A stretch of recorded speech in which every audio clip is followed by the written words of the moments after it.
দুরূদ পড়লে আল্লাহ পাক রব্বুল আলামিন আপনার এই কপালের ভিতরে লিখে দিবেন আসকানাহুল্লাহু তাআলা। আল্লাহ লিখে দেন আমার বান্দা মা'আশ শুহাদা, শহীদদের সাথে জান্নাতে থাকবে। শহীদ তারা কোরআনে কারীম সূরাতুল বাকারার ভিতরে বলেন ওয়ালা তাকুলু লিমান ইয়াকতালু ফি সাবিলিল্লাহি আমওয়াত বাল আহইয়াউ ওয়ালাকিন লা তাশউরুন।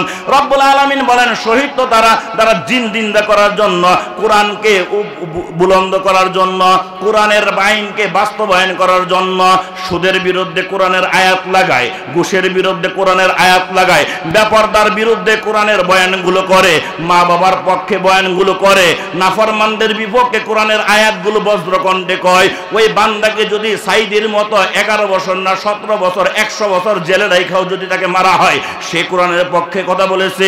এই জন্য তার জবানকে বন্ধ করার জন্য যদি আহমদ শফি সাহেবের মতো ব্যক্তি, এমন মানুষদেরকে যদি জেলখানায় নিয়ে মৃত্যুবরণ করতে হয়, জুনায়েদ বাবু নগরীর মতো ব্যক্তিকে যদি জেলখানায় নিয়ে মৃত্যু দেওয়া হয়, বর্তমানে বাংলাদেশের টপ লেভেলের বক্তা মিজানুর রহমান আজহারীকে দেশ ছাড়া করা হয়েছিল কোরআনের পক্ষে কথা বলার কারণে।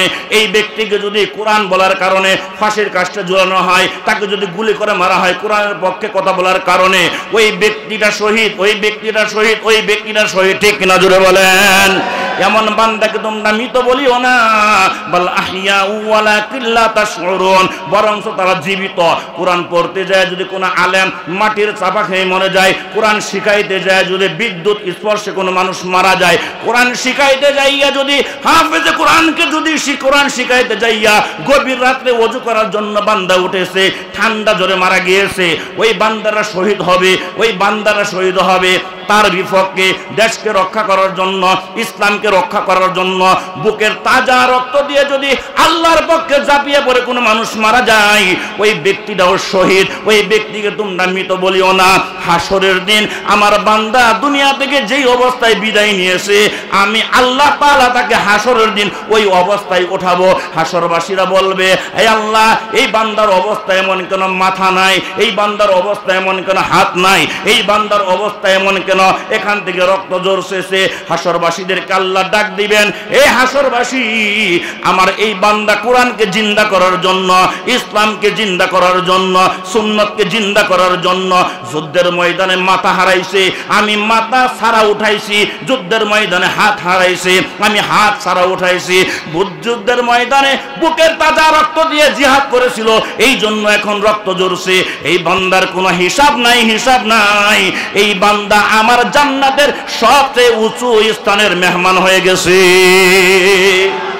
আল্লাহ রাসূল বলেন আমার উপর যদি কেউ দিনে 100 বার দুরূদ পড়ে, কয়বার বলেন? কয়বার? সবাই বলেন কয়বার? দিনে, একদিনে কয়বার? আবার বলেন, সজাগ হয়ে বলেন, শক্তি দিয়ে বলেন। কে বলেছেন? রাসূল বলেন মান সাল্লা আলাইয়া মিয়াতা ইয়াওমান, কেউ যদি একদিনে আমার উপর 100 বার দুরূদ পড়ে, কাতাবাল্লাহু বাইনা আইনাইহি, আল্লাহ তাআলা ওই বান্দার 2 চোখের মাঝখানে 3টা সার্টিফিকেট দিয়ে দেন। সুবহানাল্লাহ বলেন। কয়টা সার্টিফিকেট? আরো জোরে বলেন, কয়টা?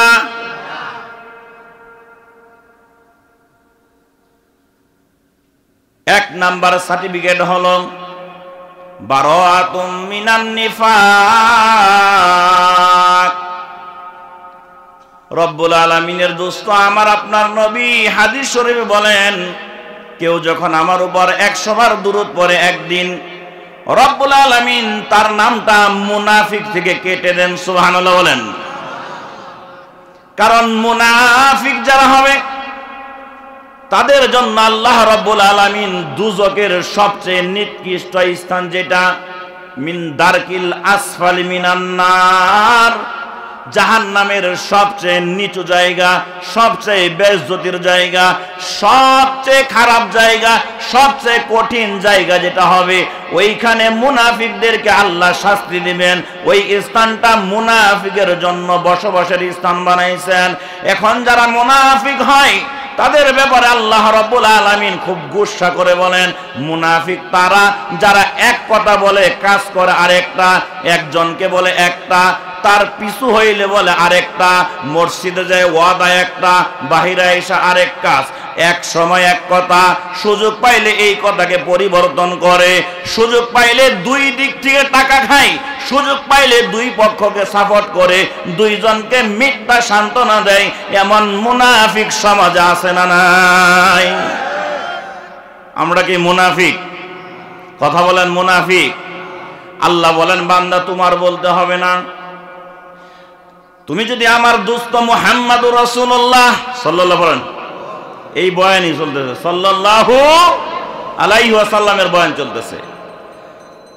আল্লাহ বলেন আমার দোস্তের উপর 100 বার দুরূদ পড়লে কাতাবাল্লাহু, কাতাবা মানে লেখা, আল্লাহ লিখে দেন, বান্দা বাইনা আইনাইহি, বান্দার দুই চোখের মাঝে 1 নম্বরে লিখে দেন বারাআতুম মিনান নিফাক। আপনার নামটা ফেরেশতাদের কাছে একটা লিস্টি দেওয়া হয়, নিশুনিয়া কান্দা অমুক ব্যক্তি আমার দোস্ত মুহাম্মাদুর রাসূলুল্লাহর উপর 100 বার দুরূদ পড়ছে। ও ফেরেশতারা, এই বান্দা যদি আজকে মৃত্যুবরণ করে, এই বান্দার কবরের ভিতরে যায় দেখবা আমি আল্লাহ তার কপালের ভিতরে মুমিন হিসাবে পরিচয় দিয়ে দিছি, তার নাম মুনাফিকের খাতায় যাবে না। সুবহানাল্লাহ বলেন। আমরা মুমিন না মুনাফিক? কথা বলেন, মুমিন না মুনাফিক? যদি মুনাফিকি থাকেও ছেড়ে দেন, মুনাফিকি থাকলেও তওবা করে ছেড়ে দেন, কারণ মুনাফিকরা আল্লাহর নবীর দুশমন, আল্লাহর নবীর দুশমন মুনাফিক। খন্দকের যুদ্ধে রাসূলুল্লাহ সাল্লাল্লাহু আলাইহি ওয়াসাল্লাম পরিখা খনন করবেন, গর্ত খনন করবেন, খাল খনন করবেন, যাতে করে শত্রু বাহিনী সরাসরি মুসলমানদের উপর আক্রমণ করতে না পারে। এই জন্য বিশাল আকারে কয়েক মাইল নিয়ে একটা পরিখা খননের সিদ্ধান্ত নিলেন। মুনাফিকরা যখন টের পাইল এটা কষ্টের কাজ, বহুত কষ্ট করতে হবে, তারা যায় বলে ও নবী আমার, আমাদের বাড়িতে বিবিগুলো বড় সমস্যায় আছে, সন্তান অসুস্থ, বিবি অসুস্থ, ক্ষেত ফালাগুলো নষ্ট হয়ে যাচ্ছে, আমাদের ব্যবসা প্রতিষ্ঠান নষ্ট হয়ে যাচ্ছে, নবী আমার আমাদেরকে রুখসত দিয়ে দিন, ছুটি দিয়ে দিন, আমরা যেন বাড়িতে যাইতে পারি, আমাদের সন্তানগুলো বড় সমস্যায় আছে। আল্লাহর নবী তো মানুষের দিলের খবর জানেন না, কারণ আলিমুল গায়েব একমাত্র আল্লাহ, দিলের খবর একমাত্র জানেন আল্লাহ, আর কেউ জানে না। ঠিক কিনা জোরে বলেন? কে জানে দিলের খবর? জোরে বলেন। এই বক্তা জানে না, ইমাম জানে না, শ্রোতারাও জানে না, একমাত্র আল্লাহ জানেন বান্দার দিলের ভিতরে কি আছে। ইন্নাল্লাহা আলিমুম বিযাতিস সুদূর, বান্দা তোমার অন্তরে কি আছে এই খবরটা আল্লাহর কাছে এখন চলে গেছে। ঠিক কিনা জোরে বলেন। রাসূলুল্লাহ তো দয়ার নবী, মায়ার নবী, মনটা বড় নরম। এসে বললেন ওগো নবী, বাড়িতে যাইতে হবে, সন্তান অসুস্থ, অনেক সমস্যা। আল্লাহর নবী রুখসত দিয়ে দিলেন, আল্লাহ জিব্রাইলকে পাঠায়া দিলেন, ও জিব্রাইল আমার দোস্তরে জানাইয়া দাও, আমার দোস্তের কাছ থেকে কিছু মানুষ মিথ্যা বলে যুদ্ধ থেকে পলায়ন করতেছে, কষ্টের কাজ করতে পারবে না, এই জন্য তারা বিদায় নিচ্ছে। আল্লাহর নবীর কাছে জিব্রাইল আসলেন, কোরআনের আয়াত জানিয়ে দিলেন, মুনাফিকদের ব্যাপারে দুঃসংবাদ দিয়ে দিলেন। নবীজি জানাইয়া দিলেন মুনাফিকরা রাসূল থেকে যাইয়া আর ইসলামের বিপক্ষে, নবীজির বিপক্ষে শত্রু বাহিনীর কাছে যায় কথা লাগায় দিছে। হে তোমরা জানো মুহাম্মদ কিন্তু একটা প্ল্যান করতেছে, গর্ত খনন করতেছে, এই দিক দিয়া যাওয়া যাবে না, এইভাবে আক্রমণ করা যাবে না, এমন এমন করে তারা ইসলামের বিপক্ষে কাজ করে। এই ওয়াজ মাহফিলে, এই সমাজে, এই মসজিদের মুসল্লি এমনও আছে যারা কোরআনের কথা শুনে বিলায়ের মতো কান পেতে কথা শুনে, যখন সুযোগ পায় ইসলামের বিপক্ষে, কোরআনের বিপক্ষে, আলেমের বিপক্ষে তারা হুঙ্কার দিতে বিন্দু পরিমাণ মাত্র দ্বিধা করে না। ঠিক কিনা জোরে বলেন। স্বার্থে আসলে ইমাম ভালো, স্বার্থেই যদি থাকে, যদি স্বার্থ মতো বক্তা পায় এটা বড় ভালো, এই বক্তার বয়ান বড় ভালো লাগে। কিন্তু বক্তা যদি একটু তার বিপক্ষে চলে যায়, এই বক্তাকে মামলা দাও, এই বক্তাকে জঙ্গি বানাও, এই বক্তাকে জামাত বানাও, এই বক্তাকে অমুক বানাও, যদি কোনোটাই না করতে পারে, এই হুজুরে এলাকা থেকে চাকরিচ্যুত করো, এই সমাজের ভিতরে চাকরি করতে দিব না। ঠিক কিনা জোরে বলেন। মুনাফিকদের চরিত্র এটা। আল্লাহ রসুল বলেন আমার উপর 100 বার দুরূদ পড়লে কয়শো বার? জোরে বলেন, সবাই বলেন। একই তালে মধুর সুরে জবান খুলে ঘুম ভেঙ্গে বলেন কয় সবার? 100 বার দুরূদ পড়তে হবে। কি পড়তে হবে? দুরূদ কোনটাকে বলে রে মুমিন? দুরূদের ভিতরে এখন সমস্যা, দুরূদের ভিতরেও প্যাচ আছে না নাই? ইয়া নবী সালাম আলাইকা আছে না নাই? আরবি গ্রামার খুলেন, এই আরবি গ্রামার খুলবেন। আজকে যা গ্রামার খুললা দেখবেন এ নবীর অর্থ হইল হে নবী। এ নবীর অর্থ কি? হে নবী। হে কাকে বলা হয়? যে সামনে থেকে তাকে বলা হয় এ ভাই, হে বন্ধু, হে চাচা, হে ভাতিজা, হে ইমাম সাহেব, হে বক্তা সাহেব, হে সভাপতি সাহেব। এটা কখন বলা যায়? যখন আয়াতের ভিতরে থাকে, আপনার আওয়াজ তার কানে যায়, আপনি তাকে দেখতে পান, আপনার কথার জবাব দিতে পারে। এতটুক দূরে থাকলে ইয়া শব্দ ব্যবহার করে, হরফুন নেদা ব্যবহার করে মানুষকে আহ্বান করা হয়। ঠিক কিনা জোরে বলেন? নবী কোথায় আছেন? নবী কোথায়? দয়ার নবী। তাফাজ্জুল হোসেন বৈরী বলতেন, গজলটা বড় ভালো লাগছে। ওই যে বলতো না, এখনো কান্দে শুয়ে মদিনায়, দয়ার নবী প্রেমের ছবি আর আসবে না জগতে। বলতো না এই গজলটা? নবী কোথায় শুয়ে আছেন? কথা বলেন না। নবীকে আল্লাহ রাব্বুল আলামিন গোটা পৃথিবী ঘোরার মৃত্যুর পরে শক্তি দেন নাই। আমি বললে এখান থেকে দু একজন বলবো এই হুজুরও তো আমগো বিপক্ষে বলবো।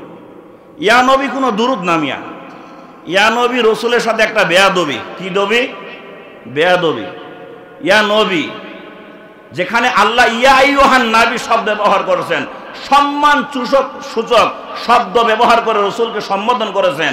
আমার এলাকার আশেকে রসুল, আমার এলাকার একজন দিনদার এখন নবীকে ইয়া নবী বলে ডাক দিয়া নিজের ভাতিজার মতো, চাচার মতো, এলাকার একজন মানুষের মতো ডাক দিয়া সে দাঁড়ায়া যায়। বলে কেন দাঁড়াইল?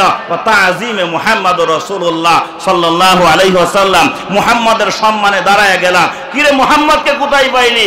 ইয়া নবী বলে ডাক দেওয়ার সাথে সাথে রসুল তো হাজির হয়ে গেছে। নাউযুবিল্লাহ বলেন। স্পষ্ট হাদিস, যখন কোন বান্দা রসুলের উপর দুরূদ পড়ে, আল্লাহর এক ফেরেশতা, বিশেষ এক ফেরেশতা ওই দুরূদটা রসুলের রওজায় পৌঁছে দেয়। সুবহানাল্লাহ বলেন।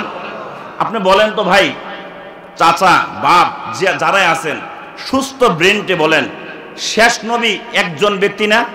মুহাম্মদ সাল্লাল্লাহু আলাইহি সাল্লাম। এই যে আমরা এখন এখানে ওয়াজ করতেছি, আমাদের ময়মনসিংহ ডিস্ট্রিক্টের ভিতরে কমাস কম আরো 10টা ওয়াজ হচ্ছে এই সময়। আর গোটা পৃথিবীতে অহরহ মানুষ এই সময় রসুলের উপর দুরূদ পড়তেছে। আপনি সুস্থ ভাষায় বুঝেন, একেবারে সহজ ভাষায় বুঝেন। রসুল যদি দুরূদ পড়লে হাজিরা হইতো, আপনি বলেন এক সময়ে 10 জায়গায় দুরূদ পড়লে, রসুল তো ইনসাফওয়ালা নবী, রসুল তো রাহমাতুল লিল আলামিন, রসুল তো সবার জন্য দয়াবান, সমস্ত উম্মতের জন্য কান্ডারি আমার আপনার নবী। রসুল যদি দুরূদ পড়ার কারণে মজমায় হাজির হতে হয়, 10 জায়গায় উম্মত দুরূদ পড়লে রসুলকে 10 জায়গায় যাওয়া দরকার কিনা জুড়ে বলেন? রসুল তো একজন, যাবে কিভাবে বলেন আমাকে? রসুল তো একজন, 100 জায়গায় যাবে কিভাবে? আল্লাহ বলেন রসুল আপনার কোনো পেরেশানি করার দরকার নাই, আমি রব গোটা পৃথিবী চালাই, আমি গোটা পৃথিবীর মালিক আল্লাহ, আমি 10 জায়গা থেকে একবারে আপনার কাছে দুরূদ পড়ার ব্যবস্থা আমি করে দেব। আমি এমন একজন বিশেষ ফেরেশতা বানাইছি যে ফেরেশতার শক্তি হবে গোটা পৃথিবীর মতো। আল্লামা ইমাম সুয়ুতি রাহমাতুল্লাহি আলাইহি কিতাবের ভিতরে লেখছেন, ফেরেশতাদের জীবনে একটা কিতাব আছে, এই কিতাবে লেখছেন পৃথিবীর যেই জায়গা থেকে যখন রসুলের উপর দুরূদ পড়া হয়, 2টা ব্যাখ্যা আসে।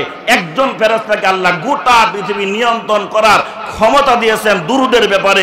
ওই ফেরেশতা রসুলের উপর দুরূদ পৌঁছে দেয়, এবং কিরামান কাতিবিন সকলের সাথেই 2 জন ফেরেশতা আছেন নাই জুড়ে বলেন? 2 জন ফেরেশতা মানুষের নেক আমল লেখে। যখন বান্দা রসুলের উপর দুরূদ পড়ে, ওই ফেরেশতাটা লেখে, ওই ফেরেশতার কাছে আরেকজন ফেরেশতা আসে, ওই ফেরেশতা ওই কিরামান কাতিবিনের থেকে রসুলের উপর দুরূদটাকে সোনার মদিনায় পৌঁছে দেয়। সুবহানাল্লাহ বলেন। আর এখন আপনি বানায় লইছেন আমি দুরূদ পড়লে রসুল আসে। আর সোনার মদিনা, ওই সোনার মদিনা ছাইরা রসুল এখানে আসবেন। আপনার মাথা নষ্ট হয়ে গেছে এত? আর আলেমরা বুঝলো না, আপনি বুঝে লাইলেন। 10-15 বছর লেখাপড়া করে আমরা বুঝলাম না, আর আপনি কয়েকদিন গাঞ্জা খাইতে খাইতে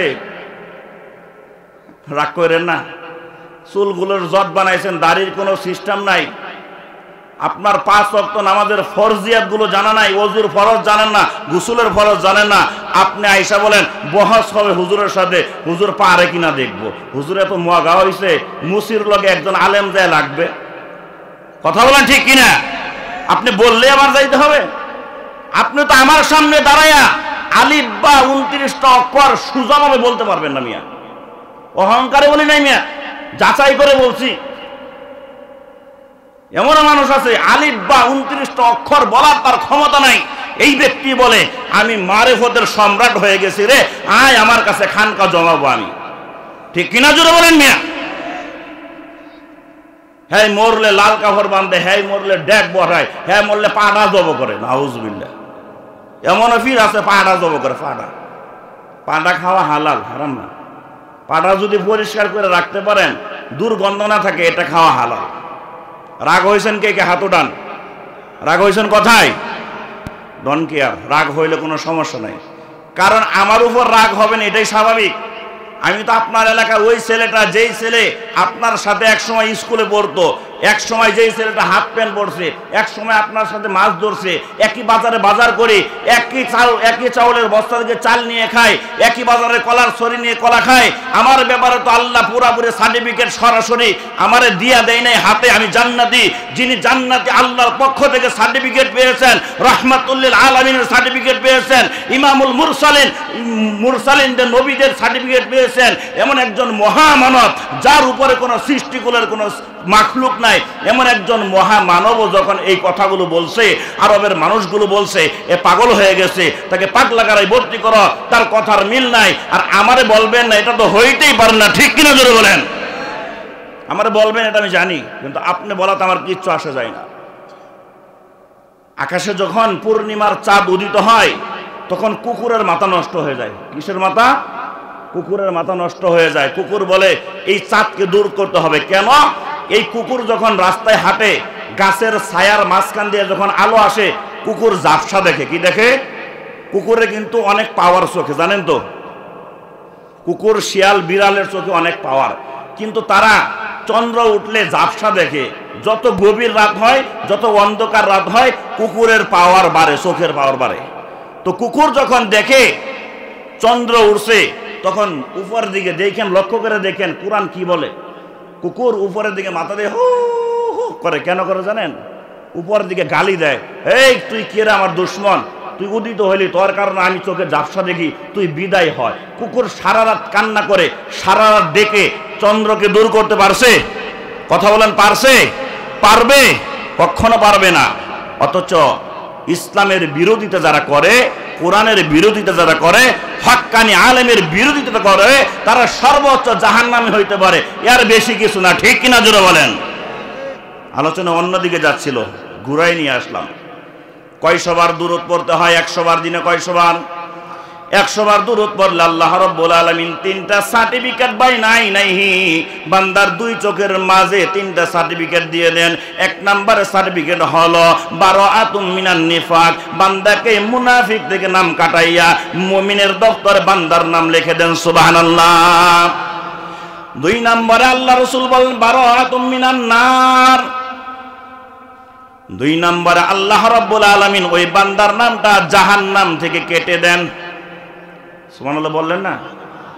ওয়াজ মাহফিল তো জান্নাতে যাওয়ার জন্য, দান খয়রাত তো জান্নাতে যাওয়ার জন্য, মসজিদ তো জান্নাতে যাওয়ার জন্য, মাদ্রাসা তো জান্নাতে যাওয়ার জন্য, এই কোরআন তো জান্নাতে যাওয়ার জন্য। ঠিক কিনা জোরে বলেন? সব আয়োজন হলো জান্নাতে যাওয়ার জন্য।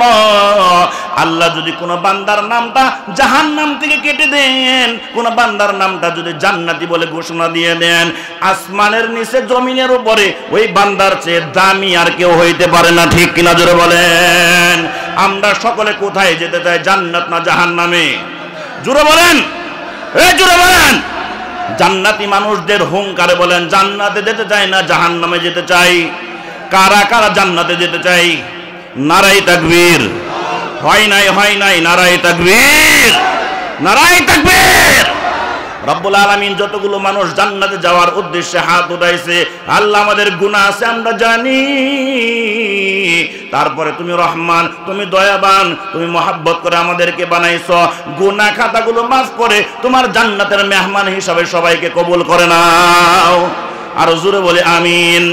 2 নম্বরে আল্লাহ পাক বলেন, আল্লাহ রাসূল বলেন, আমার কোন উম্মত যদি আমার উপর 100 বার দুরূদ পড়ে, 2 নম্বরে আল্লাহ রাব্বুল আলামিন তার কপালের ভিতরে লিখে দেন বারাআতুম মিনান নার, জাহান্নাম থেকে তোর নাম কাট। আমার দোস্তের উপর 100 বার দুরূদ পড়ছস, এই জন্য তোর নামটা জান্নাতি লেখায়া দিলাম। আর একটু জোরে আল্লাহকে খুশি করার জন্য গলা ছেড়ে জবান খুলে বলেন সুবহানাল্লাহ। 3 নম্বর আল্লাহ রাসূল বলেন ওয়া আসকানাহুল্লাহু তাআলা মা'আশ শুহাদা। আল্লাহু আকবার। 100 বার দুরূদ পড়লে আমার দোস্তের উপর আল্লাহ পাক রব্বুল আলামিন এই কপালের ভিতরে 3 নম্বরে লিখে দেন আমার বান্দা, আমার বান্দি, আমার উম্মত। রাসূল বলেন আমার উম্মতের ভিতরে মহিলা যারা, আমার উম্মতের ভিতরে পুরুষ যারা, আমার উম্মতের ভিতরে যুবক যারা, আমার উম্মতের ভিতরে বৃদ্ধ যারা, হে আমার উম্মত, তুমি যখন আমাকে মহব্বত করে 100 বার আমার উপর দুরূদ পড়ছো, আমার আল্লাহ তোমার কপালের ভিতরে লিখে দিবেন আসকানাহুল্লাহু তাআলা মা'আশ শুহাদা।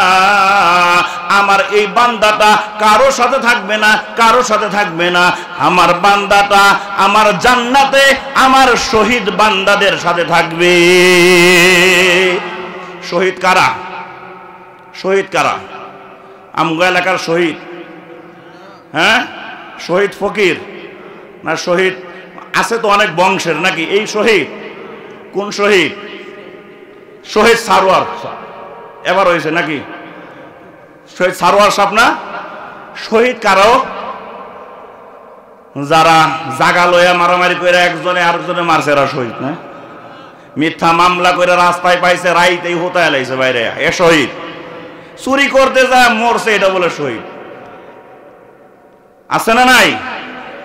আরে ঢাকা শহরে হুজুরদের বিরুদ্ধে গুলাগুলি করছে, পোলাপান নিজের জান বাঁচানোর জন্য ইট মাইরা এটা মাইরা লাইছে মনে করেন, এটা ওর নাম দিয়ে দিয়েছে, শহীদ হয়েছে, দেশের জন্য যুদ্ধ করেছে। কি যুদ্ধ করেছে? হাফেজে কোরআনদেরকে গুলি করে মারছে, সেও মরেছে ওইখানে, সেও শহীদ। আমি বলে শহীদ ওই ঘিয়ের বোতলের উপরে, ঘিয়ের বোতলের উপরে বিষ লিখলে যেমন এটা বিষ হয় না, তদ্রূপ ভাবে মধুর উপরে যেমন বিষ লিখলে বিষ হয় না, পায়খানার উপরে যদি মধু লেখে এটা পায়খানায় থাকে, এটা মধু হয় না।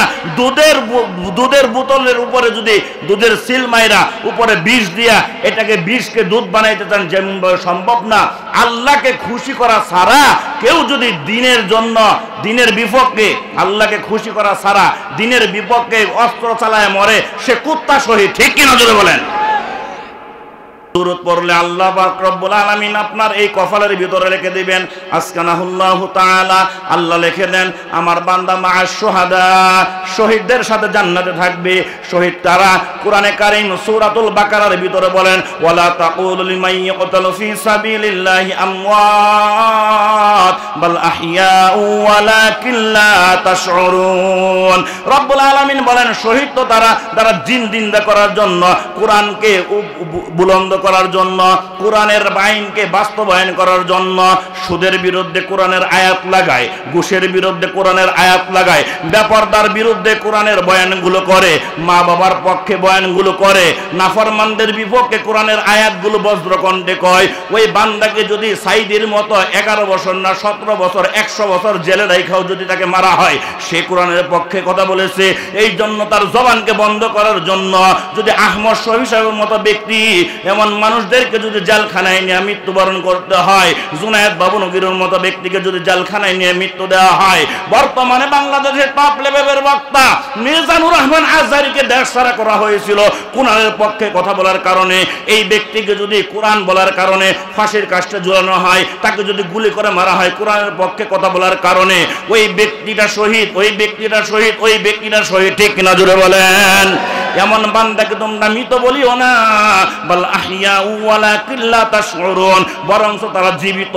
কোরআন পড়তে যায় যদি কোনো আলেম মাটির চাপা খেয়ে মরে যায়, কোরআন শিখাইতে যায় যদি বিদ্যুৎ স্পর্শে কোনো মানুষ মারা যায়, কোরআন শিখাইতে যাইয়া যদি হাফেজে কোরআনকে যদি কোরআন শিখাইতে যাইয়া গভীর রাত্রে ওযু করার জন্য বান্দা উঠেছে, ঠান্ডা জ্বরে মারা গিয়েছে, ওই বান্দারা শহীদ হবে, ওই বান্দারা শহীদ হবে।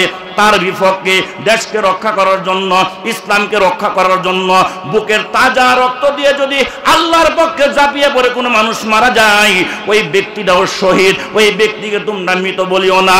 হাসরের দিন আমার বান্দা দুনিয়া থেকে যেই অবস্থায় বিদায় নিয়েছে, আমি আল্লাহ তাআলা তাকে হাসরের দিন ওই অবস্থায় উঠাবো। হাসরবাসীরা বলবে, হে আল্লাহ, এই বান্দার অবস্থা এমন কেন মাথা নাই, এই বান্দার অবস্থা এমন কেন হাত নাই, এই বান্দার অবস্থা এমন কেন এখান থেকে রক্ত ঝরছে। হাসরবাসীদেরকে আল্লাহ ডাক দিবেন, এই হাসরবাসী, আমার এই বান্দা কোরআনকে জিন্দা করার জন্য, ইসলামকে জিন্দা করার জন্য, সুন্নতকে জিন্দা করার জন্য যুদ্ধের ময়দানে মাথা হারাইছে, আমি মাথা ছাড়া উঠাইছি। যুদ্ধের ময়দানে হাত হারাইছে, আমি হাত ছাড়া উঠাইছি। যুদ্ধের ময়দানে বুকের তাজা রক্ত দিয়ে জিহাদ করেছিল, এই জন্য এখন রক্ত ঝরছে। এই বান্দার কোনো হিসাব নাই, হিসাব নাই। এই বান্দা আমার জান্নাতের সবচেয়ে উঁচু স্থানের মেহমান হয়ে গেছে। আর জোরে বলেন সুবহানাল্লাহ।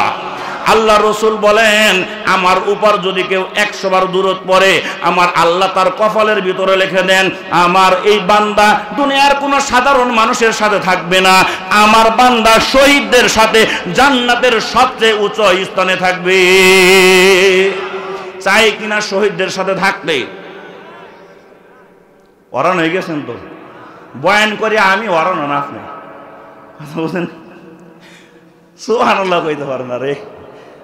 আমি কিন্তু বয়ানে যাই নাই, আপনার ঘরে এতক্ষণ আমি দুরূদ পড়া শিখাইছি। কি পড়া? কথা বলেন না, দুরূদ পড়া। দুরূদ পড়লে লাভ না লস? এই মিয়া, লাভ না লস? কি পরিমাণ লস? বহুত লাভ। ঠিক আছে না? ঠিক আছে, হুশ জ্ঞান ঠিক রাখতে হবে। 3টা সার্টিফিকেট আল্লাহ দিয়ে দেন না। এখন আমি যে আয়াত তেলাওয়াত করছি, এই আয়াত থেকে আমি কিছুক্ষণ আলোচনা করলে সত্যিকার অর্থে কন্ত কারা কারা যাইবেন গা? যাইবেন না? শেষ পর্যন্ত থাকবেন? যদি আলোচনা লম্বা হয়ে যায়, অনেক লম্বা, মনে করেন তাহাজ্জুদের সময় হইতে পারে, থাকবেন? থাকবেন? যদি দাদারে দাদিয়ে ফোন দিয়ে যাইবেন গা, চাচারে চাচিয়ে ফোন দেয়, বাইরে ভাবিয়ে ফোন দিয়ে যাইবেন, মোবাইলটা টাচ করে বন্ধ করে ধুয়ে দিবেন, আজকে ওয়াজ শুনলে। ঠিক কিনা জোরে বলেন?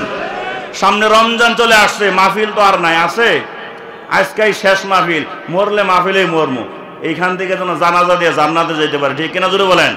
তবে মরার মতো ওয়াজ আমরা করবো না, মারামারিও না, এখানে কোনো কিছুই না। আমরা ওয়াজ করব আল্লাহর পক্ষে, কোরআন থেকে কিছু। রাজি আছি ইনশাল্লাহ? আগে বলি, কথাগুলো যদি কারো গায়ে পড়ে নিয়েন না, গায়ে এটা নিন মনে, মনে নিলে কাজ হবে, মনে হিট লাগাবেন, পরিবর্তন হবে। আমি কোরআনে কারিমের সূরাতুল বাকারার 208 নাম্বার আয়াত তেলাওয়াত করছি। কয় নাম্বার? জোরে বলতে হবে, কয় নাম্বার? 8 নাম্বার আয়াতটা তেলাওয়াত করছি। আয়াতের অর্থ বড় কঠিন, অর্থ বড় কঠিন। আল্লাহ তাআলা ইমানদারদেরকে ডাক দিয়েছেন। কাদেরকে? মুমিনদেরকে ডাক দিয়েছেন। যারা কালেমা পড়ছে তাদেরকে আল্লাহ তাআলা ডাক দিয়ে বলতেছেন, ইয়া আইয়ুহাল্লাযীনা আমানু দুখুলু ফিস-সিলমি কাফা ওয়ালা তাত্তাবিউ খুতুওয়াতিশ শাইতান ইন্নাহু লাকুম আদুউম মুবিন। এই আয়াত দিয়ে আপনাদের সামনে তেলাওয়াত করব। তার আগে রাসূলুল্লাহ সাল্লাল্লাহু আলাইহি ওয়াসাল্লামের অসংখ্য হাদিসের একটা বিশেষ হাদিসও পড়েছি, ওই হাদিসটা সামনে রেখে কিছু আলোচনা করব। আয়াত এবং হাদিস দুটোটা সামঞ্জস্য রেখে কিছু কথা বলার এরাদা করতেছে আল্লাহর কাছে। আল্লাহ যেন সঠিক কথাগুলো সঠিকভাবে বলার এবং সঠিকভাবে বোঝার তৌফিক আমাদেরকে দান করেন। জোরে বলে আমিন। আল্লাহ বলতেছেন, হে আমার বান্দারা, ইমানদার বান্দারা, উদখুলু ফিস-সিলমি কাফা, তোমরা ইসলামে পরিপূর্ণভাবে ঢোকো। কিভাবে? কিভাবে? আবার বলে কিভাবে? কোথায় ঢুকতে বলছে? ইসলামে। ওয়ালা তাত্তাবিউ খুতুওয়াতিশ শাইতান, তোমরা শয়তানের পথ অনুসরণ করিও না। কেন করবা না? আল্লাহ তাআলা নিজেই বলেন, ইন্নাহু লাকুম আদুউম মুবিন, নিশ্চয়ই শয়তান তোমাদের প্রকাশ্য দুশমন। কি দুশমন? প্রকাশ্য দুশমন। এখন প্রশ্ন হইতে পারে, হুজুর শয়তান প্রকাশ্যে কিভাবে দুশমন? জীবনে দেখলাম না। শয়তান কিভাবে আমাদের প্রকাশ্য দুশমন হইতে পারে? জীবনে শয়তান দেখি নাই। আমি যদি শয়তানের সংজ্ঞা আপনাদেরকে আপনাদের মুখের, আপনাদের মুখস্থ আয়াত থেকে জানায় দেই, বিষয়টা অনেক ভালো হবে না? ভালো হবে কিনা? সূরাতুন নাস, কুল আউযু বিরাব্বিন নাস কে কে পারেন? কুল আউযু বিরাব্বিন নাস, মালিকিন নাস, ইলাহিন নাস, মিন শাররিল ওয়াসওয়াসিল খান্নাস। এই আয়াতটা কে কে পারেন? আবার হাত উঠান। হুজুর এই সভাপতি সব আপনি আমার ডাইনে যেহেতু আছেন, আপাতত সভাপতি, প্রায় সবাই পারে না। আপনারা আজকে মুফাসসির হয়ে যাবেন। সূরাতুন নাসের এক আয়াতের মুফাসসির বানায় পাঠামো, এরপর দেখবেন শয়তান প্রকাশ্য দুশমন কিভাবে হয়। আমরা যারা এখানে আছি, আমরা কেউ শয়তান না, আসলে আমরা আখির নবীর উম্মত। আমরা সমস্ত নবীদের উম্মতের আগে জান্নাতে যাব, ঠিক কিনা জোরে বলেন? এটা কি মিথ্যা কথা নাকি? রাসূল বলছেন আমরা সমস্ত নবীদের উম্মতের আগে জান্নাতে যাব। আমাদের জান্নাতে যাওয়ার আগে অন্যান্য নবীর উম্মত জান্নাতে যাওয়া হারাম মিয়া। তাহলে আমরা সবাই এখানে কি ভাই? আখির নবীর উম্মত, সাচ্চা উম্মত, খাঁটি উম্মত। যদি নাই উম্মত হইতাম, কুরবানি ঈদে 7 জনে মিলে 1.5 লাখ টাকার গরুটা জবাই দিতাম না, ঠিক কিনা জোরে বলেন? যদি খাঁটি উম্মত নাই হইতাম, এত টাকা খরচ করে মসজিদ বানাইতাম? যদি খাঁটি উম্মত না হইতাম, সামনে রমজান আসতেছে, রমজানে রোজা রাখবো কিনা জোরে বলেন তো সবাই? কে কে রাখবো? যদি ধান কাটা আসে তাহলে কে কে রাখবেন? হাত নামাইলাম। হ্যাঁ, চৈত মাসে রাখবেন? সব সময় রাখবেন? আল্লাহ তাআলা সবাইকে সম পালনকারীদের অন্তর্ভুক্ত করেন। সবাই বলে আমিন। রোজা রাখলে কি লাভ, এটা একটু বইলা দেই। আল্লাহ হাদিসে কুদসিতে বলেন, আস-সাওমু লি ওয়া আনা আজজাবি, রোজা আমার জন্য।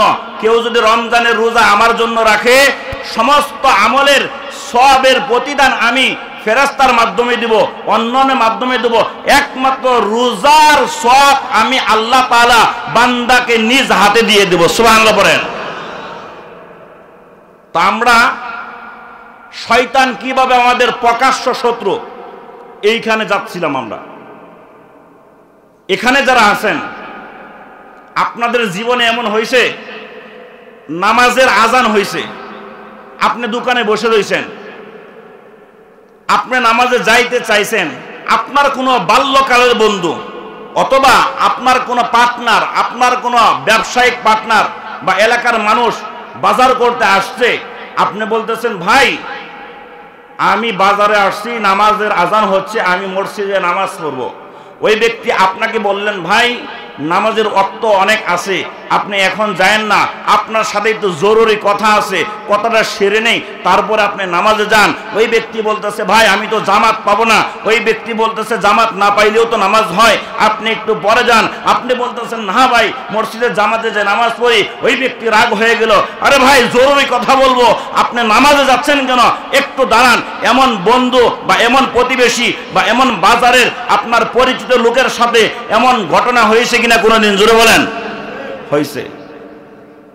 অথচ সেও মুমিন, সেও মুসলমান, সেও আপনার মতো টুপিওয়ালা, সেও জুমার দিনের মুসল্লি, সেও রমজানের রোজা রাখনেওয়ালা ব্যক্তি, সেও কোরবানি দেয়। তার মেয়ে বিবাহ হইলে শরিয়া অনুযায়ী বিবাহ দেওয়া হয়, কবুল বইলা বিবাহ দেওয়া হয়। ওই ব্যক্তি দুনিয়াতে আসার পর কালেমা পরে তাকে মুসলমান বানানো হয়েছে, মুসলমানের তালকিন দেওয়া হয়েছে।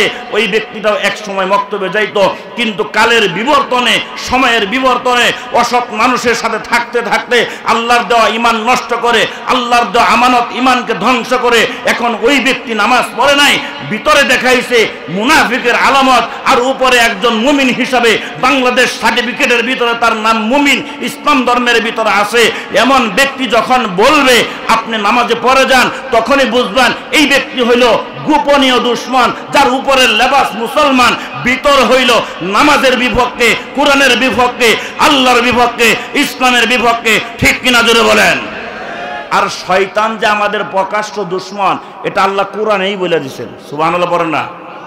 ইন্নাহু লাকুম আদুউম মুবিন। কোরআনের চেয়ে আর দামি কিতাব কোনটা আছে? কোরআনের ভিতরে ভুল আছে, সন্দেহ আছে? কোরআনের ভিতরে কোনো সন্দেহ নাই, ভুল নাই।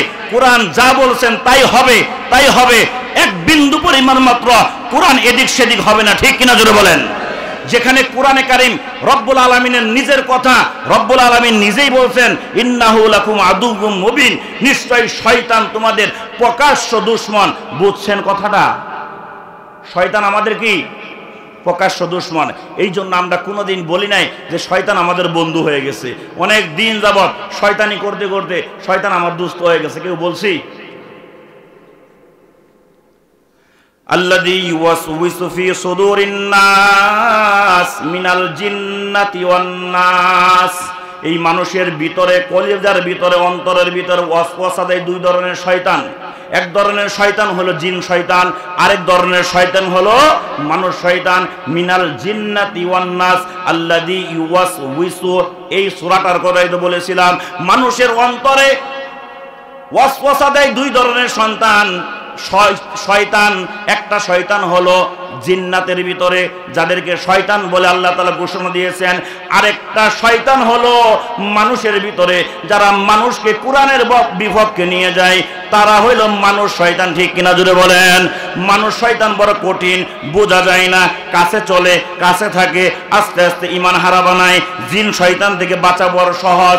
জিন শয়তানের বিরুদ্ধে আয়াতুল কুরসি বললে জিন শয়তান পলায়, বিসমিল্লাহ বললে জিন শয়তান পলায়। কিন্তু বিসমিল্লাহ বলেন, আউযুবিল্লাহ বলেন, গোটা কোরআন নামাজে দাঁড়ায়া পড়েন, তারাবি নামাজে দাঁড়ায়া পড়েন, রমজান মাসে কোরআন পড়বেন, ওই বান্দা পিছনে সাইকা শুনছে গোটা কোরআন শরীফ, কিন্তু এই শয়তান গোটা কোরআন শোনার পরেও আপনার পিছ ছাড়ে নাই, ঠিক কিনা জোরে বলেন?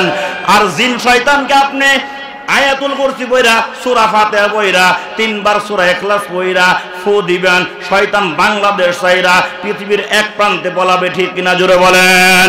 এই জন্য জিন শয়তান থেকে মানুষ শয়তান বড় খবিস, মানুষ শয়তান বড় শক্ত। এই জন্য আমরা মানুষ শয়তানের সাথে চলতে চাই না। আজকের মাহফিল থেকে এটা একটা ওয়াদাবদ্ধ হতে হবে, যারা মানুষ শয়তান তাদের সাথে আমরা চলবো না, ঠিক কিনা জোরে বলেন? রাজি আছি ইনশাআল্লাহ? নারায়ে তাকবীর, জোরে বলে নারায়ে তাকবীর। তাহলে আসেন এখন আলোচনায় ঢুকি। আল্লাহ বলছেন উদখুলু ফিস সিলমি কাফা, ইসলামের ভিতরে ততটুকু প্রবেশ করো যতটুকু প্রবেশ করলে তোমার জন্য পরিপূর্ণ ইসলাম মানা সহজ হয়ে যায়। ইসলাম কাকে বলে ভাই? ইসলাম কাকে বলে? ইসলামের সংজ্ঞা কি ভাই? ইসলামের সংজ্ঞা হলো আল্লাহ পাক রব্বুল আলামিনের সমস্ত হুকুমকে রাসূলুল্লাহ সাল্লাল্লাহু আলাইহি ওয়াসাল্লামের তরিকায় মানা। আল্লাহ তাআলার সমস্ত হুকুমকে রাসূলুল্লাহ সাল্লাল্লাহু আলাইহি ওয়াসাল্লামের তরিকায় মানা, এটা হলো ইসলাম। এটার নাম কি? ইসলাম। ইসলামকে পরিপূর্ণ মানতে হলে আমার আপনার নবীকে পরিপূর্ণ মানতে হবে। আমার আপনার নবী হযরত মুহাম্মদ সাল্লাল্লাহু আলাইহি ওয়াসাল্লাম আমার আপনার এলাকায় আসেন নাই, আসছে? আসেন নাই। দূর মদিনায় নবীজি সাল্লাল্লাহু আলাইহি ওয়াসাল্লাম ওখান থেকে এখানে রাসূলের বাণী পৌঁছে দিয়েছেন মানুষের পর মানুষ এসে। আল্লাহ রাসূল সাল্লাল্লাহু আলাইহি ওয়াসাল্লাম বলেন, আমি এক সময় দুনিয়াতে থাকবো না, আমি এক সময় দুনিয়া থেকে বিদায় নিয়ে চলে যাব, কিন্তু আমার রেখে যাওয়া ইসলাম দুনিয়াতে থাকবে। তারাকতু ফীকুম আমরাইন, তোমাদের মাঝে আমি দুইটা জিনিস রেখে যাচ্ছি। কয়টা জিনিস? দুইটা জিনিস। যে ব্যক্তি এই দুইটা জিনিসকে ভালোভাবে আঁকড়ে ধরবে, ওই ব্যক্তি কখনো পথ হারা হবে না, ওই ব্যক্তি কখনো পথভ্রষ্ট হবে না। এই দুইটা জিনিসের ভিতরে একটা জিনিস হলো কোরআনে কারীম। একটা জিনিস কি? কোরআনে কারীম। কোরআনে কারীম আমাদের সমাজে আছে না নাই? কোরআনে কারীম মানা দরকার আছে না নাই? কারা কারা কোরআন মানেন, মানবেন? একটু আলোচনা অন্য দিকে যাবে আজকে। মানবেন সত্যি? আল্লাহ তাআলা সবাইকে মানার তৌফিক দান করেন। কোরআনে কারীম কিভাবে মানবেন? আগামীকালকে বুধবার, বৃহস্পতিবার দিন আমাকান্দা হাটের বাজার 250 টাকা নেবেন। ইস্টার্ন মসজিদ থেকে একটা কোরআন শরীফ কিনবেন, কিনা দর্জির কাছে যায় একটা গিলাপ বানাবেন। এটা বানাইয়া সুন্দর করে গিলাপটা ইস্তারি দিয়ে একটু আতর মারবেন, আতর মাইরা একটা রশি 2 হাত বানাবেন, বানাইয়া এই কোরআন কারিমটা সুন্দর করে বাইন্দা ঘরের ভিতরে উপরে রাইখা দিবেন। কোরআন মানা হবে না? নাই, এটার নাম কোরআন মানা। কথা বলেন না কেন? কোরআন মানা কাকে বলে? হ্যাঁ, পড়লেই গেল না, পড়লে কোরআন মানা হয়ে গেল। এই কোরআনে কারিমে যা আছে, কি আছে, যা কিছু আছে সব কিছুকে কোরআনের মতো করে মানা, সব কিছুকে, কথা বলেন না কেন, কোরআনের মতো করে মানতে হবে, আমার মতো করে না। আমার মন চাইছে আমি মানলাম, আমার মন চাইছে আমি মানি নাই, এটা কোরআন মানা না। আমি কোরআনের পক্ষে, আমি কোরআনের পিছে চলবো, কোরআন আমার পিছে চলবে না। কথা বুঝছেন? আমি কোরআনের পিছে চলবো, কোরআন আমার পিছে চলবে না। এটাকে কোরআন মানা হয়।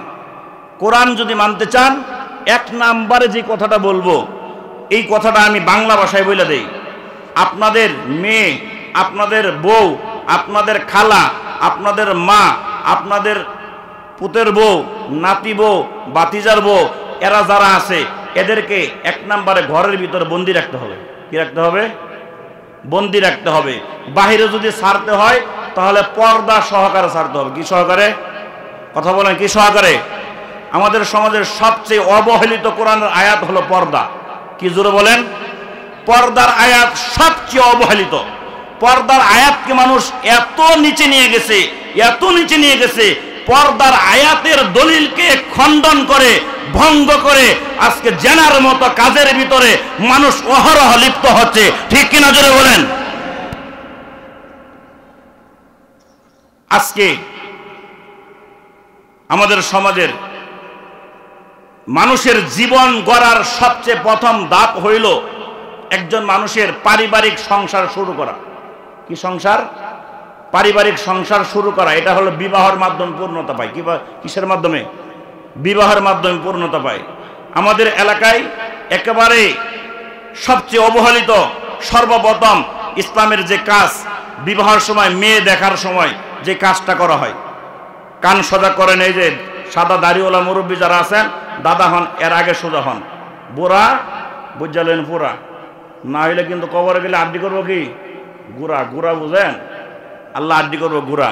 এই বুড়াগুলো শুনেন, নাতির বউ দেখা যায়, বিবাহের আগে কন্যা দেখতে যায়, বুড়াগুলো আগে যায়। তোরা বুঝবি না, আমরা যাই। কারণ এই মহিলা দেখতে দেখতে দেখতে দেখতে পাক্কা ফিলিয়ার হয়ে গেছে। এখন কার কোনটা মেয়ে, বয়স কত, এ আটলেই বুঝে।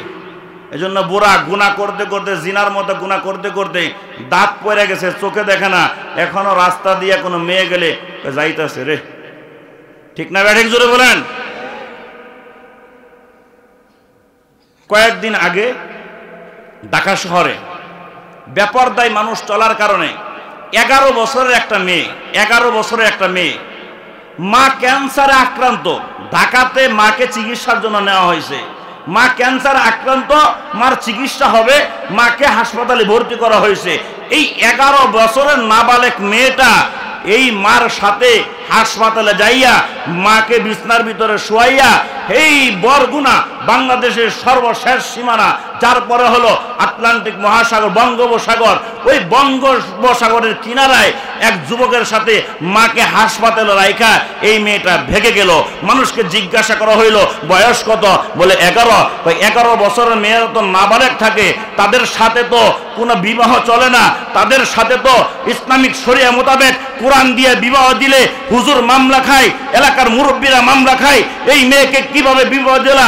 হে এলাকার সচেতন মানুষ, তোমাদের কাছে প্রশ্নের জবাব চাই। যেই মেয়েটা মাকে হাসপাতালে ক্যান্সার আক্রান্ত অবস্থায় রাইখা একটা পর পুরুষের সাথে যৌবনের তাড়নায় ভেগে যাইতে পারে, ওই মেয়েটা নাবালক হইতে পারে না। ওই মেয়েটা পাক্কা বুড়ির চেয়েও আরো জঘন্য হয়ে গেছে। ঠিক কিনা জোরে বলেন? আর না হয় 11 বছরের মেয়েটা কিভাবে বুঝে প্রেম প্রীতি ভালোবাসা সাংসারিক জীবন কিভাবে বুঝে, সে কিভাবে বুঝে যে 11 বছরের যৌবনের তাড়না মিটানোর জন্য, যৌবনের জ্বালনা মিটানোর জন্য একজন যুবক পুরুষের সাথে তার নীরবে সময় কাটাইতে হবে, এটা কিভাবে বুঝলো আমাকে বলেন? সে অবশ্যই বুঝছে 11 বছর বয়সে যৌবন কি জিনিস, ভালোবাসা কি জিনিস, স্বামী স্ত্রী কি জিনিস, ঠিক কিনা জোরে বলেন? আর আজকে আমাদের সমাজ 15 বছরের 16 বছরের মেয়েকে বিবাহ দিলে ওই আলেমের বিরুদ্ধে মামলা দেওয়া হয়, ওই এলাকার মুরব্বির বিরুদ্ধে মামলা দেওয়া হয়। আমি স্পষ্ট ভাষায় জানাই দিতে চাই, আল্লাহর কসম, এই কোরআন যদি সত্য হয়ে যায়, রসুলের বাণী যদি সত্য হয়ে থাকে, এই কোরআন হাতে নিয়ে বললাম, যেই আলেমকে তুমি 16 বছরের মেয়েকে বিবাহ দেওয়ার জন্য মামলা দিছ, তুমিও জাহান্নামের একটা মামলা খেয়ে গেছো, তোমাকেও জাহান্নামের মামলা দিয়া ফেরেশতারা বেঁধে বেঁধে তোমাকে জাহান্নামে নিয়ে যাবে, ঠিক কিনা জোরে বলেন? যেখানে আল্লাহর কোরআন বলছে বয়স হলে বালেগা হইলে তুমি বিবাহ দিয়ে দাও, তাহলে তোমার মেয়ে, তোমার বোন, তোমার আত্মীয় স্বজন নিরাপদে থাকবে। তার যৌবন দিয়েছে আল্লাহ, তাকে কখন বিবাহ দিতে হবে এটার ব্যাপারে সিদ্ধান্ত দিয়েছেন আল্লাহ। দুনিয়ার মানুষের বানানোর সিদ্ধান্ত মানলেই তুমি সমস্যায় পড়বা, ঠিক কিনা জোরে বলেন? এখন তো আরো বড় রূপ, বড় ভাই 5 লাখ টাকা খরচ করে বিদেশ গেছে, টাকা তো 50,000 60,000 পাচ্ছে। 50-60 হাজার টাকা পাইলে কি বাংলাদেশে আইসা 8,000 টাকা চাকরি মজা লাগে নাকি? না না না না, যুবকটা ব্যাক কলে 5 বছর 10 বছর বিদেশ কাটতে কাটতে নতুন বিবিটাকে ঘরে রেখে গেছে। এখন এই বিবির জ্বালা যন্ত্রণা কে মিটাবে? এই বিবির যৌবন কে মিটাবে? এখন বিবিও তো ধৈর্যহারা, কারণ যৌবনের জ্বালা টাকা দিয়া মিটে না, যৌবনের জ্বালা পৃথিবীর কোনো মানুষের বয়ান দ্বারা মিটে না। এই যৌবন দিয়েছেন আল্লাহ, এই যৌবনকে মিটানোর জন্য আল্লাহ পাক রব্বুল আলামিন বলেন, ও খলাকনাকুম আজওয়াজা, জোড়াই জোড়াই বানাইছি। স্বামী আর স্ত্রীর মহাব্বত মা বাবা দিতে পারে না, বোন দিতে পারে না, ভাই দিতে পারে না, আত্মীয় স্বজন দিতে পারে না। মা বাবার মহাব্বত মা বাবার কাছে, স্বামী স্ত্রীর মহাব্বত স্বামী স্ত্রীর কাছে। এখন এই মগা যখন বিদেশে যাইয়া হাজার হাজার টাকা কামাই করে, এদিক দিয়া তার প্রাণের স্ত্রীটা দেবরের সাথে, প্রতিবেশীর সাথে এক কথায় দুই কথায় ভাবি কেমন আছেন বললে তো কোনো সমস্যা নাই। মামাতো বোন খালাতো বোনের মতো কথা বলতে বলতে আস্তে আস্তে বলে, আপনিও ফুলপুর যাবেন, আমিও যাব, মোটর সাইকেল একটা নিলেই তো চলে, আমি সামনে বসলাম, আপনি পিছনে বসেন, সমস্যা কি? যাইতে যাইতে মধুর আলাপ শুরু করে দিছে। যৌবনে তার উৎকি মেরেছে, যৌবনে তার গুনার কাজের দিকে নিতেছে। এখন বলে, ভাবি আপনার যদি কোনো সমস্যা হয়, বাজার আনতে প্রয়োজন হয়, আমারে ফোন করবেন, আমি তো আসি। আস্তে আস্তে ভাবির বাজার করে দেয়, আস্তে আস্তে বাড়িতে যায়। ভাই আপনি বাজার করেছেন, একটু বসেন, এত কষ্ট করে আনলেন, এক গ্লাস শরবত খান, একটা আপেল কেটে খান। ওই দিক দিয়া প্রকাশ্য শয়তান তো আপনার পিছনে লাগছে, শয়তান আপনার ভিতরে মধুরতা সৃষ্টি করে দিয়েছে। এই ভাবির সাথে কি এই কথা বললেই হয়? ভাবির সাথে আরো গোপনে যা, আরো গভীরে যা।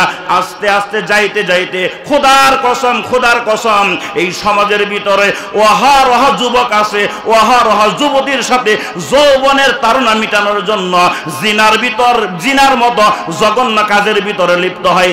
এমন সমাজের ভিতরে মানুষ আছে না নাই জুড়ে বলেন? এই জন্য যারা বিদেশে আছে, বিদেশ এত করতে হবে না, অল্প টাকা করে কামাই করে নিয়ে আসেন, বাংলাদেশে এসে বউয়ের ইমান বাঁচান, স্ত্রীর ইমান বাঁচান, মেয়ের ইমান বাঁচান। এমন যদি জঘন্যকামী সমাজের ভিতরে হয়ে থাকে, তাহলে আপনি পরিপূর্ণ ইসলামে ঢুকতে পারেন নাই, আপনার বিবি ইসলামে আসে নাই, আপনার মেয়ে ইসলামে আসে নাই। আপনাকে এই মুহূর্তে ইসলামে আসার জন্য ব্যাপারদার সব কাজ বন্ধ করতে হবে, অবাধ মিলামেশা বন্ধ করতে হবে, আল্লাহর আইন বাস্তবায়ন করতে হবে, ঠিক কিনা জুড়ে বলেন? রাজি আছি ইনশাল্লাহ? করবো তো ইনশাল্লাহ? আজকের পর থেকে যার মেয়েটা বড় হয়ে গেছে, চাচতো ভাইয়ের সাথে কথা বলতে দিবেন না, চাচতো ভাগনার সাথে কথা বলতে দিবেন না, আপন ভাগনার সাথে কথা বলতে দিবেন না। আপন ভাগনা মামিকে দেখতে পারে না। কোরআন হাদিস পড়েন মাঝে মাঝে, খালি খোঁচায়েন না, চুলকায়েন না, খালি হুজুরকে বিরুদ্ধে লাগে না, কোরআন হাদিস মাঝে মাঝে খুল্লা পড়েন। চাচতো মামার সাথে ভাগ্নির দেখা দেওয়া জায়েজ নাই না, চাচতো মামার সাথে জায়েজ নাই, চাচতো কাকার সাথে জায়েজ নাই মিয়া। মামিকে ভাগনারা দেখতে পারে না, খালাকে ভাগনারা দেখতে পারে, ফুফুকে বাতিজারা দেখতে পারে। কথা বুঝছেন? আর এখন তো এমন এক আইন শুরু হয়েছে, শালিকে যদি দুলাভাই না দেখে তাহলে তো বিয়াই পূর্ণ হয় না। বিয়াই পূর্ণ হয় না। শালি অর্ধেক গরকাওয়ালি, শালি অর্ধেক গরকাওয়ালি, শালি বলে ঘরের অর্ধেক। নাউজুবিল্লাহ পড়েন না কেন? মুরব্বীরা আজকের পর থেকে নাতিরে বিয়া করাইলে আপনি অবশ্যই নাতির বউরে দেখবেন না। রাজি? হ্যাঁ, কঠিন মাসালা, আইন বাস্তবায়ন করেন, ইনশাল্লাহ শান্তি আসবে। ঘরের ভিতরে আব্দুল কাদের জিলানি পয়দা হবে, ঘরের ভিতরে মিজানুর রহমান আজহারি আসবে, আল্লামা দেলোয়ার হোসেন সাইদি আসবে, ঘরের ভিতরে আহমদ শফি আসবে। আর যদি এর পক্ষে না আসেন, ঘরের ভিতরে এরশাদ শিকদার আসবে। ঠিক কিনা জুড়ে বলেন? রাজি আছে ইনশাল্লাহ? 2 নম্বরে আমরা চলে যাব ভাই, এই মনোযোগ দেন, আলোচনার শেষের দিকে চলে যাব। বক্তা কিন্তু আরেকজন আছে। উদখুলু ফিস সিলমি কাফা। এই কানটা সজা করে একটা জবাব দিয়েন তো, আপনারা যারা স্যাটেলাইট চালান, মোবাইল চালান, আমাদের প্রতিবেশী সবচেয়ে আপন দেশ ভারতের ভিতরে বাবরি নামে একটা মসজিদ ছিল, এই মসজিদটা বোলডোজার দিয়ে উড়িয়ে দেওয়া হয়েছে। এই খবরটা কে কে জানেন? হাত উঠান। কে কে জানেন ভারতের ভিতরে বাবরি মসজিদ ভাঙ্গা হয়েছে? কে কে জানেন? কারা ভাঙছে? হিন্দুরা, বিধর্মীরা ভেঙ্গেছে। মসজিদটা গড়েছিল মুসলমানরা, কারণ হিন্দুরা ভালো করে জানে যেখানে মসজিদ তৈরি হবে সেখানে আজানের আওয়াজ হবে, যেখানে মসজিদ তৈরি হবে সেখানে আল্লাহু আকবরের ধ্বনিতে এলাকা মুখরিত হবে, যেখানে মসজিদ তৈরি হবে সেখানে কোরআন পড়া যাবে, যেখানে মসজিদ তৈরি থাকবে সেখানে আল্লাহকে সিজদা দেওয়া হবে। ঠিক কিনা জোরে বলেন? এজন্য মুসলমানরা মসজিদ বানায়, হিন্দুরা মসজিদ ভাঙ্গে। আমরা কি মসজিদ বানানোর পক্ষে না ভাঙ্গার পক্ষে? এই পৃথিবীতে সর্বপ্রথম আল্লাহ রাব্বুল আলামিন একটা ঘর বানাইছেন। কি বানাইছেন? কোরআনে কারিমের আয়াত, ইন্না আউওয়ালা বাইতিন উদিয়া লিন-নাস লাল্লাযী বিবাক্কাতা মুবারাকা ওয়া হুদাল লিল আলামিন। হে দুনিয়ার মানুষ, নিশ্চয় এই পৃথিবী যখন ছিল না, বাংলাদেশ ছিল না, ভারত ছিল না, আমেরিকা ছিল না, চীন ছিল না, জাপান ছিল না, রাশিয়া ছিল না, তুর্কিস্তান ছিল না, আইভরিস্তান ছিল না, ব্রাজিল, আর্জেন্টিনা, ফ্রান্স কিচ্ছুই ছিল না। এই পৃথিবীটা শুধু পানি ছিল, এই পৃথিবীর কোনো জায়গায় মাটি ছিল না। কোরআনের তাফসীর পড়ে দেখবেন, আল্লাহ রাব্বুল আলামিন বলেন, ইন্না আউওয়ালা বাইতিন উদিয়া লিন-নাস লাল্লাযী বিবাক্কাতা মুবারাকা ওয়া হুদাল লিল আলামিন। আল্লাহ রাব্বুল আলামিন এই পৃথিবীতে সর্বপ্রথম একটা ঘর বানাইলেন। আর ঘরটার ইতিহাস হলো, এই পৃথিবীটা পুরোটা পানি ছিল। এই পানির একটা বৈশিষ্ট্য হলো, যেখানে বাঘ থাকে, যেখানে মুসরা থাকে, ওখান দিয়ে পানি যায় আর গড় গড় করে। যেখানে পানি গড় গড় করে ওখান থেকে ফেনা ওঠে। ঠিক কিনা জোরে বলেন? মালিজি নদীতে যখন ধার বেশি হয়, পানির স্রোত বেশি হয়, কল কল কল কল করে পানি যখন যায়, এবার বন্যা হয়েছিল, যেখান দিয়ে পানি গেছে ওই রাস্তাগুলো ভেঙে গেছে, যেখান দিকে পানি গেছে ওইখান দিয়ে পানির ফেনা উঠছে। কিনা জোরে বলেন? আল্লাহ বলেন, দুনিয়ার মানুষ তোমাদেরকে জানিয়ে দিতে চাই, এই পৃথিবীটা এক সময় পানি ছিল, পানির উপর ভাসমান ছিল। আমি আল্লাহ রাব্বুল আলামিন এক সময় চিন্তা করলাম এই পৃথিবীটা পানি থাকবে না, এই পৃথিবীর জমিনে আমি এই পৃথিবীটাকে জমিন বানাবো। খুঁজিল মা আল্লাহ রাব্বুল আলামিন পানিকে ধরলেন, ধরে একটু টান দিলেন, ওই জায়গাটা নিচু হয়ে গেল। আল্লাহর পানি ঘুরতেছিল ঘুরতেছিল, ঘুরতে ঘুরতে ঘুরতে ওখান থেকে পানির ফেনা হইল। ওই ফেনাটা যখন দেখবেন বন্যার সিজনে পানির ফেনাটা আস্তে আস্তে যখন নদীর কিনারায় আসে, বিলের কিনারায় আসে, এটা পানিতে শুকাইতে শুকাইতে এমন শক্ত হয়, ওই পানির ফেনা যদি কোনো মানুষের মাথার ভিতরে মারেন, মাথাটা সাথে সাথে ফেটে যায়। ঠিক কিনা জোরে বলেন? এই পানি ঘুরতে ঘুরতে ঘুরতে ঘুরতে ফেনা হয়ে গেল। ফেনাকে আল্লাহ রাব্বুল আলামিন মাটির দ্বারা পরিবর্তন করলেন। সুবহানাল্লাহ বলেন। কিসের দ্বারা? মাটির দ্বারা পরিবর্তন করলেন। মাটিটার তাফসীরের ভিতরে লেখা হয়েছে, মাটিটার আকৃতি ছিল 10 ইঞ্চির মতো, 9/5 বাই 10 ইঞ্চি, একটা ইটের সম পরিমাণ। কতটুকু?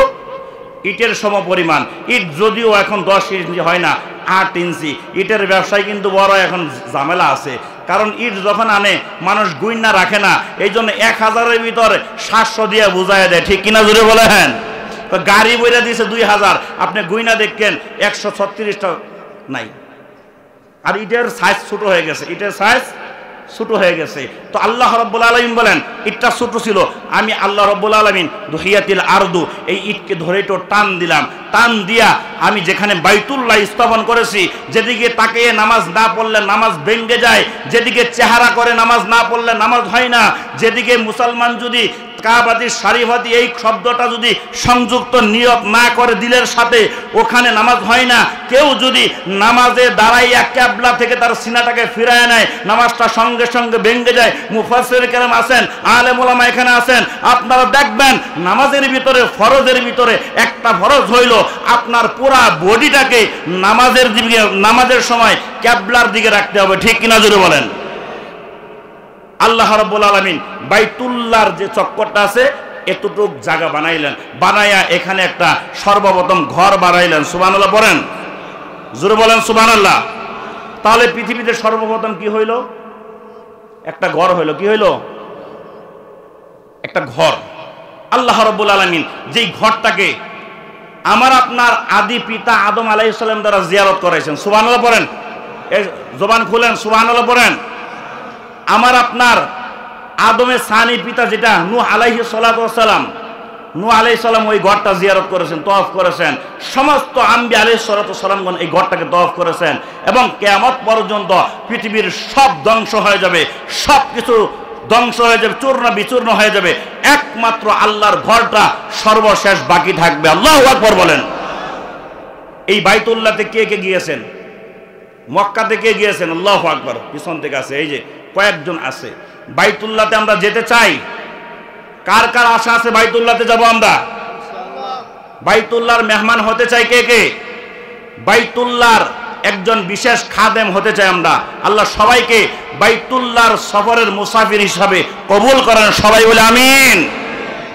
তবে বাইতুল্লাহ তো আল্লাহ রাব্বুল আলামিন একটাই স্থাপন করেছেন মক্কাতে। কোথায়? মক্কাতে। আল্লাহর দুষ্ট ইব্রাহিম খলিলকে আল্লাহ রাব্বুল আলামিন এই বাইতুল্লাহটা সংস্কার করার মিস্ত্রি বানাইছেন। কি বানাইছেন? মিস্ত্রি বানাইছেন। ইসমাইলকে বানাইছেন রাজমিস্ত্রির হেল্পার। বাপে হইল মূল মিস্ত্রি, ছেলে হইল হেল্পার। কত দামি একজন নবী জানেন? সুবহানাল্লাহ। এই পৃথিবীতে যত নবী আছে সবচেয়ে বেশি প্রকাশ্যভাবে সবচেয়ে বেশি পরীক্ষার ভিতরে লিপ্ত হয়েছেন ইব্রাহিম খলিল, সবচেয়ে বেশি। এবং আল্লাহ তাআলা তার জন্মটাই দিয়েছিলেন পাহাড়ে। সুবহানাল্লাহ বলেন না কেন? কোথায় হয়েছে? পাহাড়ে। ইব্রাহিম আলাইহিস সালামের মা সকালবেলা একবার দুধ পান করাইতো পাহাড়ে যাইয়া, আবার সূর্য ওঠার আগে আয়সা পড়তো, আবার সন্ধ্যার পর যাইয়া বাচ্চাকে দুধ পান করাইয়া আবার রাত্রে আয়সা পড়তো। সন্তানটা সারা রাত ওই পাহাড়ে থাকতো, সারাদিন পাহাড়ে থাকতো। কারণ ওই সময়ের বাদশাহ এই ইব্রাহিমকে হত্যা করার জন্য, এই ইব্রাহিমকে মারার জন্য গোটা পৃথিবীর মানুষকে সজাগ করে রাখছেন। আল্লাহ বলেন আমার খলিল ইব্রাহিম জন্মের পরেই পরীক্ষায় পড়ছে, এমন পরীক্ষায় আর কোন নবী পড়ে নাই।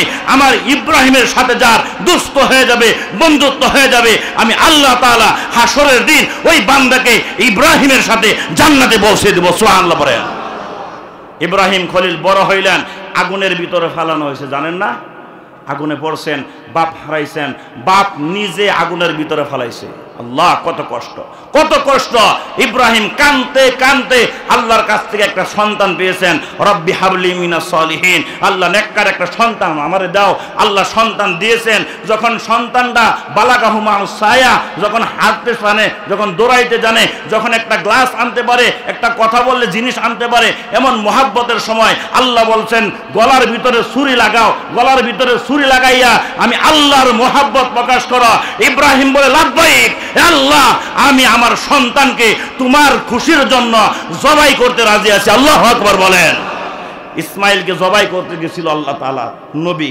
যখন জবাই করবেন ছুরি চালাইতেছেন, তখন আল্লাহর পক্ষ থেকে আসছে, হে ইব্রাহিম তোমার স্বপ্ন তুমি বাস্তবায়ন করেছো, তোমার সন্তান কুরবান দিতে হবে না, আমার কাছে তুমি মনের কুরবান দিয়েছো। আমি আল্লাহ তাআলা তোমার প্রতি খুশি হইয়া জান্নাতি দুম্বা পাঠাইয়া দিছি। চোখ খুইলা দেখো তোমার ইসমাইল দাঁড়ায় রয়েছে, দুম্বাকে আমি কবুল করে নিছি। আল্লাহু আকবার বলেন। যে ইব্রাহিমী সুন্নাত, যে ওয়াজিব কাজটা কুরবানির সময় আমরা করি, এটা ইব্রাহিম আলাইহিস সালাতু ওয়াস সালামের সুন্নাত। আল্লাহু আকবার বলেন না? ওই ইব্রাহিম আলাইহিস সালামের সাথে আমরা থাকতে রাজি আছি ইনশাআল্লাহ। ইব্রাহিম আলাইহিস সালাম কত বড় জলিলুল কদর নবী, তাকে আল্লাহ তাআলা মসজিদের খাদেম বানাইছে। সুবহানাল্লাহ পড়েন না মিয়া? ছেলে, সবচেয়ে কলিজার টুকরা ছেলে, ছেলের বানাইছে পানি টানবি, বালু আনবি, ইট মাথায় করে আনবি, আমি ঘর বানাবো। আল্লাহ তাআলা ওই ঘরটাকে রেখেছেন এখনও। মানুষ পাগল পারা, মক্কায় কি যাব, মদিনায় কিভাবে যাব? আরে মক্কা মদিনা দেখলেই গুনাহ মাফ হয়ে যায়, চুমু খাইলে মাফ হয়ে যায়। রসুল বলেন, মান যার কবরি ওয়াজাবাত লাহু শাফাআতি। আমি সোনার মদিনায় নবী শুয়ে আছি, আমার কবর যদি কেউ জিয়ারত করে তার জন্য জান্নাতে নেওয়ার জন্য সুপারিশ করা আমি নবীর উপর ওয়াজিব। আল্লাহু আকবার বলেন। এমন একটি মসজিদ, আপনাদের মসজিদ, কসম করে বল ভাই একজন উঠবেন না, আমি কিন্তু কষ্ট পাবো। আমি আগেও বলছি, আপনার টাকা কোনোদিন আমি নিতে পারবো না। আপনার টাকা দুনিয়ায় পুকে খাবে, দুনিয়ার সন্ত্রাসী খাবে, আপনার টাকা গাজায় বিক্রি হবে, আপনার টাকা ব্যবসাখানায় বিক্রি হবে। আপনি যখন মারা যাবেন আপনার নাম থেকে আপনার মালিকানা ছুটে যাবে পৃথিবীর কোনো মানুষ আর আপনার নামে জমি বেচাকিনি করবে না, ঠিক কিনা জোরে বলেন? সম্পদও যাবে না, কোনো কিচ্ছু যাবে না।